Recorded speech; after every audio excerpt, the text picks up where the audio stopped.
আসসালামু আলাইকুম, স্বাগতম সবাইকে আজকের আরেকটি টিউটোরিয়াল ক্লাসে।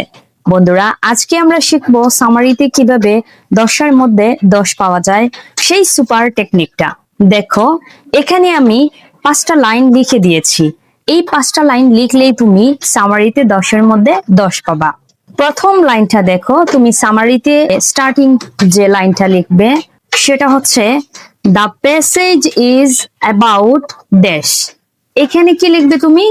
এখানে লিখবে প্যাসেজটা যদি তোমাদের উইলিয়াম শেক্সপিয়ার নিয়ে থাকে, তোমরা সবাই জানো উইলিয়াম শেক্সপিয়ার হচ্ছেন একজন ইংরেজি সাহিত্যের বিখ্যাত একজন কবি। তো ওনাকে দিয়ে যদি প্যাসেজটা লেখা থাকে তাহলে তুমি কি লিখবে? এখানে the passage is about William Shakespeare. প্যাসেজে যদি কাজী নজরুল ইসলাম থাকে তাহলে তুমি এখানে লিখবে the passage is about Kazi Nazrul Islam. যদি প্যাসেজটা জীবনানন্দ দাশকে নিয়ে লেখা থাকে তাহলে তুমি লিখবে the passage is about Jibanananda Das. অর্থাৎ প্যাসেজটা যাকে নিয়ে লেখা আছে তার নাম এখানে বসবে। ধরো প্যাসেজটা মাউন্ট এভারেস্ট নিয়ে লেখা আছে, তাহলে এখানে বসবে the passage is about Mount Everest.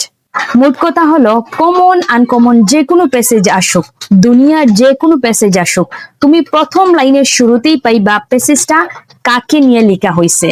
যেটা নিয়ে লেখা আছে, যাকে নিয়ে লেখা আছে বা যাকে নিয়ে প্যাসেজটা লেখা হয়েছে, তুমি সামারির প্রথম লাইনে দিবা দ্য প্যাসেজ ইজ অ্যাবাউট ওই যাকে নিয়ে লেখা হয়েছে তার নামটা এখানে লিখে দিবা।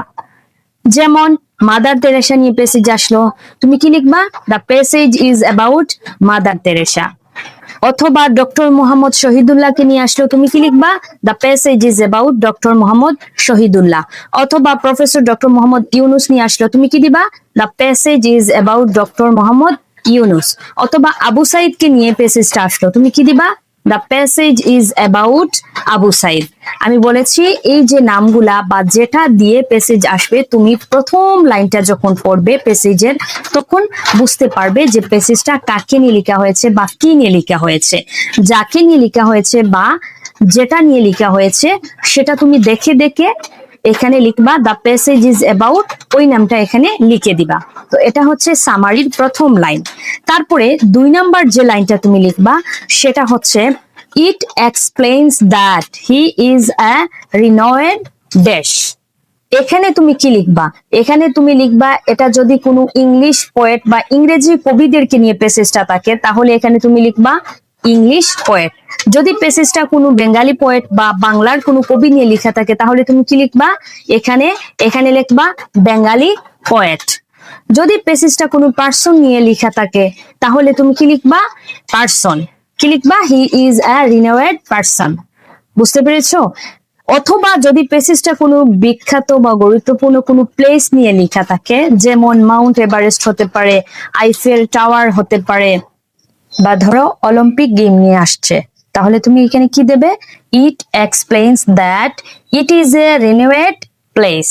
জায়গার নাম থাকলে এখানে হি ইজ এর জায়গায় কি হবে? It is. কারণ আমরা জানি English poet, Bengali poet, person এগুলা হচ্ছে ব্যক্তি, যার জন্য এখানে কি হবে? He is a renowned English poet, বা he is a renowned Bengali poet, বা he is a renowned person, এগুলাই হবে।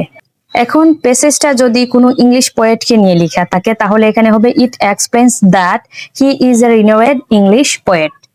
আবার যদি কোনো বেঙ্গালি পোয়েট বা বাংলার কোনো কবি নিয়ে লেখা থাকে তাহলে হবে it explains that he is a renowned Bengali poet. আবার যদি কোনো স্পেশাল বা বিখ্যাত কোনো ব্যক্তি নিয়ে লেখা থাকে তাহলে হবে it explains that he is a renowned person. যদি কোনো বিখ্যাত কোনো স্থান নিয়ে লেখা থাকে তো সেক্ষেত্রে হবে it explains that it is হবে। এখানে ইট ইজ এ রিনোয়েড প্লেস হবে।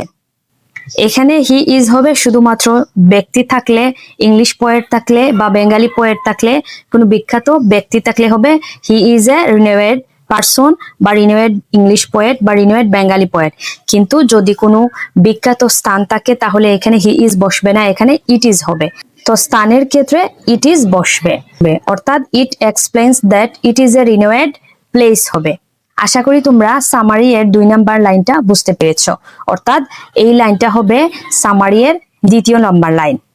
তাহলে বন্ধুরা আমরা সামারি লেখার প্রথম 2 লাইন পেয়ে গেলাম। প্রথম লাইনে আমরা লিখবো the passage is about William Shakespeare, থাকলে দিব উইলিয়াম শেক্সপিয়ার, অর্থাৎ এই প্যাসেজে উইলিয়াম শেক্সপিয়ার সম্পর্কে আলোচনা করা হয়েছে। তারপরে 2 নাম্বার লাইনে আমরা লিখবো it explains that, William Shakespeare নিয়ে যদি প্যাসেজ লেখা থাকে তাহলে আমরা লিখবো it explains that he is a renowned English poet. এতে ব্যাখ্যা করা হয়েছে যে তিনি একজন বিখ্যাত কবি ছিলেন বা তিনি একজন বিখ্যাত কবি। তো এই প্রথম 2 লাইন গেল সামারি এর। প্রথমটা হচ্ছে the passage is about dash আর it explains that he is a renowned English poet. এবার আমরা সামারির 3 নাম্বার লাইনে যেটা লিখবো সেটা হচ্ছে ইট অলসো মেনশনস দ্যাট, প্যাসেজটা যদি কোনো কবিকে নিয়ে লেখা থাকে তাহলে তোমরা সেটা বাঙালি কবি হোক বা ইংলিশ কবি হোক, সেক্ষেত্রে তোমরা দিবে হিজ রাইটিংস আর ভেরি রিমার্কেবল। তাহলে কি হলো, ইট also mentions that his writings আর ভেরি রিমার্কেবল। এটা হবে ইংলিশ পোয়েট এবং বাঙালি পোয়েট বা বাংলার কোনো কবি হলে সেক্ষেত্রে তোমরা এই লাইনটা দেবে। আর প্যাসেজটা যদি কোনো বিখ্যাত ব্যক্তিকে নিয়ে লেখা থাকে তাহলে তোমরা দেবে it also mentions that the person is very remarkable, অর্থাৎ it also mentions that his writings আর ভেরি রিমার্কেবল। এর বাংলা অর্থ হচ্ছে এতে আরো উল্লেখ করা হয়েছে যে তার রচনাগুলো অত্যন্ত উল্লেখযোগ্য।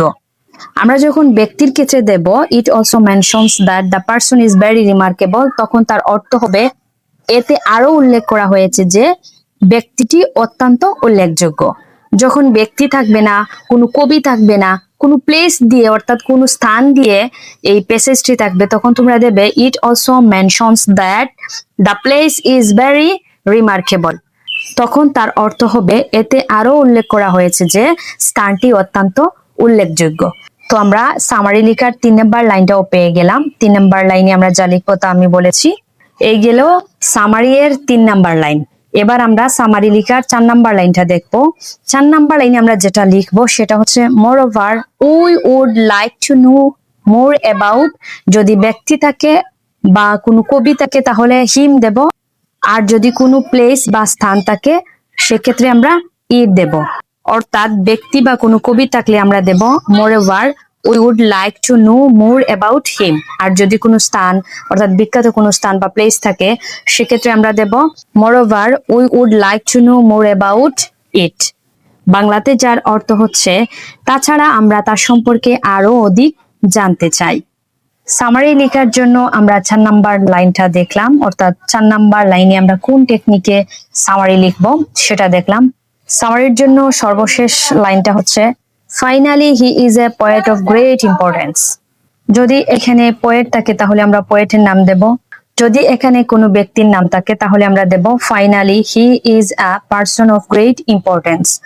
যদি এখানে কোনো বিখ্যাত স্থানের নাম থাকে বা দর্শনীয় কোনো স্থানের নাম থাকে সেক্ষেত্রে আমরা দেব finally it is a place of great importance.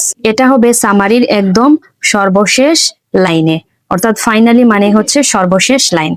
তো বন্ধুরা এই 5টা লাইন হচ্ছে সামারি লেখার একটি অসাধারণ টেকনিক। এই 5টা লাইন আমরা যদি পরীক্ষায় সামারি লেখার ক্ষেত্রে দেই তাহলে আমরা হুবহু 10-এর মধ্যে 10 পাবো ইনশাল্লাহ। তো আশা করি তোমরা সবাই এই 5টা লাইন মুখস্থ করে ফেলবে। এই 5টা লাইন মুখস্থ করতে তোমাদের 5 ঘন্টাও সময় লাগবে না, তাও আমি ধরলাম 5 ঘন্টা সময় লাগবে। যদি 5 ঘন্টায় তোমাদের এই 5টা লাইন মুখস্থ না হয়, যদি 5 ঘন্টায় না পারো তাহলে 5 দিন, 5 দিন না পারলে 10 দিন, 10 দিন না পারলে 1 মাসে হলেও এই 5টা লাইন তোমরা মুখস্থ করবে। কারণ এটা সামারি লেখার একটা অসাধারণ টেকনিক যেখানে তোমরা 10-এর মধ্যে 10 হুবহু পাবে। এবং এই 5টা লাইন যদি তোমরা সামারিতে লিখে দাও, সামারির ক্ষেত্রে লিখে দাও, তাহলে একজন পরীক্ষক মনে করবে খুব ভালোভাবে এই প্যাসেজটা তুমি অনুধাবন করতে পেরেছো এবং এর রেজাল্ট স্বরূপ তুমি এই 5টা লাইনটা তুমি লিখে দিলা সামারির জন্য। তো এটা খুবই সুন্দর একটা সামারি লেখা হবে এই 5টা লাইন লিখে দিলে। তো তোমরা এই 5টা লাইন মুখস্থ করে নেবে। আজকের ক্লাস তোমাদের কেমন লেগেছে কমেন্টস করে অবশ্যই জানাবে। দেখা হচ্ছে নেক্সট কোনো ক্লাসে। আল্লাহ হাফিজ।